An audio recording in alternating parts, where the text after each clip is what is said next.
উফ উফ ভাই কি ঠান্ডা পড়েছে রে। হ্যাঁ ভাই যা বলেছিস। তাই এই ঠান্ডায় রোজ স্নান করছিস? ধুর পাগল নাকি, এই ঠান্ডায় রোজ কে স্নান করবে। আমি ওই একদিন অন্তর একদিন স্নান করছি এখন। তাও কোনোদিন বেশি ঠান্ডা লাগলে তাও করছি না। আমি ভাই ম্যাক্সিমাম এক সপ্তাহে ওই 2-3 দিন। কি রে ভাই তুই চুপ করে আছিস কেন? শুনছি আমি। কি? এই তোদের কথা, যে তোরা স্নান না করে কি করে থাকিস। মানে তুই কদিন স্নান করছিস? হ্যাঁ, কদিন মানে প্রত্যেক দিন স্নান করি, তাও আবার দিনে 2বার করে ঠান্ডা জলে।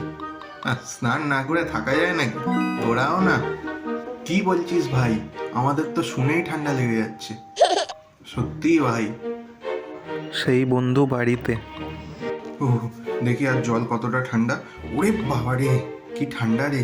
এই ঠান্ডায় আর জলটাকে গরম করে বেকার কষ্ট দিয়ে লাভ নেই। আজ 10 দিন হলো চান করলাম না।